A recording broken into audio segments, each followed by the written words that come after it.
Hi all, അസ്സലാമു അലൈക്കും. Welcome back to Silnas kitchen. ഇന്നത്തെ റെസിപ്പി ഒരു അടിപൊളി വെറൈറ്റി ബ്രേക്ക്ഫാസ്റ്റിൻ്റെ റെസിപ്പിയാണ്. നല്ല ടേസ്റ്റി ആയിട്ടുള്ള നല്ല ഒരു അടിപൊളി പലഹാരമാണ്. കുട്ടികൾക്കും വലിയവർക്കൊക്കെ ഒരുപാട് ഇഷ്ടമാവും. ഏത് കറികളുടെ കൂടെ വേണമെങ്കിലും ഇത് കഴിക്കാൻ പറ്റുന്നതാണ്. ഇറച്ചി കറികളുടെ കൂടെയോ മുട്ടക്കറിയുടെ കൂടെയോ കടലക്കറി അങ്ങനെ ഏത് കറികളുടെ കൂടെ വേണമെങ്കിലും കഴിക്കാൻ പറ്റിയ നല്ല ടേസ്റ്റി ആയിട്ടുള്ള ഒരു അടിപൊളി പലഹാരമാണ്. അപ്പോൾ ഇതെങ്ങനെയാണ് തയ്യാറാക്കുന്നതെന്ന് അറിയാനായിട്ട് വീഡിയോ സ്കിപ്പ് ചെയ്യാതെ മുഴുവനായിട്ടൊന്ന് കണ്ടു നോക്കണേ. റെസിപ്പിയിലോട്ട് കിടക്കുന്നതിന് മുമ്പായി സിൽനാസ് കിച്ചൺ ചാനൽ ആദ്യമായിട്ട് കാണുന്നവരാണെങ്കിൽ പ്ലീസ് ഒന്ന് സബ്സ്ക്രൈബ് ചെയ്തേക്കണേ. ഒപ്പം തന്നെ ഈ വീഡിയോസ് നിങ്ങൾക്ക് ഇഷ്ടപ്പെടുകയാണെങ്കിൽ ഒരു ലൈക്ക് ചെയ്ത് ഷെയർ ചെയ്ത് സപ്പോർട്ട് ചെയ്യാനും മറക്കരുത്. ഇനി നമുക്ക് ഇതെങ്ങനെയാണ് തയ്യാറാക്കുന്നതെന്ന് നോക്കാം. അപ്പോൾ ഇതിനു വേണ്ടി ആദ്യം തന്നെ മിക്സിയുടെ ചെറിയ ജാറെടുത്തതിന് ശേഷം അതിലേക്ക് ചോറിട്ട് കൊടുക്കുന്നുണ്ട്. അരക്കപ്പ് അളവിലാണ് ചോറിട്ട് കൊടുത്തിട്ടുള്ളത്. ചൂട് ചോറോ ബാക്കി വന്ന ചോറോ ഏതായിരുന്നാലും കുഴപ്പമില്ല. ഇതിലേക്ക് ഇനി ഒരു കോഴിമുട്ട പൊട്ടിച്ചൊഴിച്ചു കൊടുത്തതിന് ശേഷം ഒരു 1/4 കപ്പ് അളവിലുള്ള തേങ്ങയും കൂടെ ഇട്ട് കൊടുക്കാം.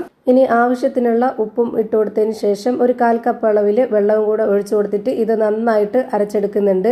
അരച്ചെടുത്ത ആ ഒരു മിക്സ് ഞാൻ ഇതുപോലെ ഒരു ബൗളിലേക്ക് ഒഴിച്ചു കൊടുക്കുന്നുണ്ട്. റേഷൻ അരിയുടെ ചോറോ അല്ലെങ്കിൽ സാധാ അരിയുടെ ചോറോ ഏതായിരുന്നാലും ഇതേ അളവിൽ തന്നെ എടുത്ത് അരച്ചെടുക്കുക. ഇനി നമുക്കിതിലേക്ക് വേണ്ടത് റവയാണ്. 250 ml കപ്പിന്റെ അളവിൽ 1 കപ്പ് റവ ഇട്ട് കൊടുക്കുന്നുണ്ട്.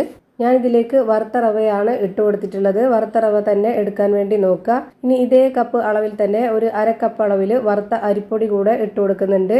ഈ ഒരു കപ്പ് അളവിന് 1 കപ്പ് അരിപ്പൊടി ആവശ്യമായിട്ട് വരുന്നുണ്ട്. പക്ഷെങ്കിൽ ആദ്യം ഈ ഒരു 1/2 കപ്പ് ഇട്ട് കൊടുത്തതിന് ശേഷം നന്നായിട്ടൊന്ന് യോജിപ്പിച്ചെടുക്കാം. ഇപ്പോൾ കറക്റ്റ് പരുവായിട്ടില്ല, കുറച്ചൊന്ന് കുഴഞ്ഞിട്ടാണ് ഇരിക്കുന്നത്. കുറച്ചുകൂടെ ഒന്ന് ടൈറ്റായി കിട്ടാനുണ്ട്. അപ്പോൾ ഇതിലേക്ക് 1/2 കപ്പ് അരിപ്പൊടി കൂടെ ഇട്ട് കൊടുക്കാവുന്നതാണ്. ഞാനിവിടെ വറുത്ത അരിപ്പൊടിയാണ് എടുത്തിട്ടുള്ളത്. ഇതിലേക്ക് ഇപ്പോൾ വേണ്ടി വന്നിട്ടുള്ളത് 250 ml കപ്പിന്റെ അളവിൽ 1 കപ്പ് വറുത്ത റവയും 1 കപ്പ് വറുത്ത അരിപ്പൊടിയുമാണ്. ഇനി നമ്മുടെ കയ്യിൽ കുറച്ച് ഓയിൽ തടവിയതിന് ശേഷം ഇതിൽ നിന്ന് കുറച്ച് മാവ് എടുത്തിട്ട് ഇതുപോലെ ഒരു ബോൾ ഷേപ്പിലാക്കി എടുക്കാം. ഞാൻ ഇതുപോലെ ഈ ഒരു വലിപ്പത്തിലാണ് എടുക്കുന്നത്. ഓരോരുത്തർക്കും എത്രയാണോ വലിപ്പത്തിൽ വേണ്ടത് അതിനനുസരിച്ച് എടുക്കാവുന്നതാണ്. ഒരുപാട് വലിപ്പത്തിലോ അല്ലെങ്കിൽ ഒരുപാട് വലിപ്പം കുറഞ്ഞിട്ടോ എടുക്കരുത്. കുറച്ചൊരു മീഡിയം സൈസിലാണെന്നുണ്ടെങ്കിൽ നമുക്ക് കറക്റ്റ് പരുവത്തിന് കിട്ടും. നമുക്കിത് എണ്ണയിൽ ഫ്രൈ ചെയ്തെടുക്കാനുള്ളതാണ്. അപ്പോൾ ആ ഒരു പരുവത്തിൽ കിട്ടുകയാണെന്നുണ്ടെങ്കിൽ നല്ല പെർഫെക്റ്റ് ആയിട്ട് കിട്ടും. ഇനി നമുക്കിത് പരത്തിയെടുക്കണം. അതിന് വേണ്ടിയിട്ട് ഒരു പ്രസ്സിലോ അല്ലെന്നുണ്ടെങ്കിൽ ഇതുപോലെ ഒരു സ്റ്റീൽ പ്ലേറ്റിൽ കുറച്ച് ഓയിലൊന്ന് തടവിയതിന് ശേഷം ഇതുപോലുള്ള പരന്ന ഒരു അടപ്പും കൂടെ എടുത്തതിന് ശേഷം അതിലും കൂടെ ഓയിലൊന്ന് തടവി കൊടുക്കുന്നുണ്ട്. എന്നിട്ട് നമുക്ക് ഈ ഒരു മാവ് എടുത്തിട്ട് ഇതുപോലെ വെച്ച് കൊടുത്തിട്ട് അതിന് മുകളിലായിട്ട് ഈ ഒരു തട്ട് നന്നായിട്ടൊന്ന് അമർത്തി പ്രസ് ചെയ്ത് കൊടുക്കുക. എന്നിട്ട് നമ്മൾ ഇതെടുക്കുമ്പോൾ ഈ ഒരു ഷേപ്പിൽ നമുക്ക് കിട്ടുന്നതാണ്. പ്രസ്സിലാണ് പരത്തുന്നതെങ്കിൽ ഒത്തിരി അങ്ങ് പരന്ന് പോവുകയും ചെയ്യും. അതുപോലെ നമ്മൾ കൈ വെച്ചിട്ട് കൈയുടെ ഉള്ളം കയ്യിൽ വെച്ചിട്ട് ഒന്ന് അമർത്തി കൊടുക്കുകയാണെന്നുണ്ടെങ്കിൽ നല്ല കട്ടിയായിട്ടും പോവും. ഇങ്ങനെ ആകുമ്പോൾ നമുക്ക് നല്ല കറക്റ്റ് പരുവത്തിന് കിട്ടും. ഞാനിപ്പോൾ എളുപ്പത്തിന് വേണ്ടിയാണ് ഇങ്ങനെ ചെയ്തെടുത്തിട്ടുള്ളത്. ഓരോരുത്തർക്കും എങ്ങനെയാണോ വേണ്ടത് അതിനനുസരിച്ച് ചെയ്തെടുക്കാവുന്നതാണ്. ഒന്ന് പരത്തിയെടുത്തതിന് ശേഷം അടുത്തത് വെച്ച് കൊടുക്കുമ്പോൾ വീണ്ടും ഒന്ന് എണ്ണ തടവിയതിന് ശേഷം വേണം ഇങ്ങനെ ചെയ്തിട്ടെടുക്കാനായിട്ട്. അപ്പോഴാണ് ഇത് ഒട്ടിപ്പിടിക്കാതെ നല്ല രീതിയിൽ കിട്ടുള്ളൂ. അപ്പോൾ ഞാനിവിടെ ഇതേപോലെ പരത്തി എല്ലാം ഒരു പാത്രത്തിലേക്ക് മാറ്റിയിട്ടുണ്ട്. ഇനി നമുക്ക് ഇതൊന്ന് ഫ്രൈ ആക്കി എടുക്കാം. അതിനുവേണ്ടി സ്റ്റവിലേക്ക് ഒരു കടായി വെച്ച് കൊടുത്തതിന് ശേഷം അതിലേക്ക് കുറച്ച് ഓയിൽ ഒഴിച്ച് കൊടുക്കുന്നുണ്ട്. ഓയിൽ നല്ല പോലെ ഒന്ന് ചൂടായി വന്നതിന് ശേഷം ഒരു മീഡിയം ഫ്ലെയിമിലേക്ക് ഇട്ട് കൊടുക്കണം. എന്നിട്ട് ആ ഒരു ഫ്ലെയിമിൽ തന്നെ വെച്ചിരിക്കണം. കൂട്ടുകയോ കുറയ്ക്കുകയോ ഒന്നും ചെയ്യണ്ട. എല്ലാം ഫ്രൈ ആക്കി വരുന്നവരേക്കും ഈ ഒരു ഫ്ലെയിമിൽ തന്നെ വെച്ച് കൊടുക്കുക. ഇത് വെന്ത് വരുമ്പോൾ മുകളിലേക്ക് ഇതുപോലെ പൊങ്ങി വരും. ആ ഒരു സമയത്ത് നമുക്കിതൊന്ന് തിരിച്ചിട്ട് കൊടുക്കാം.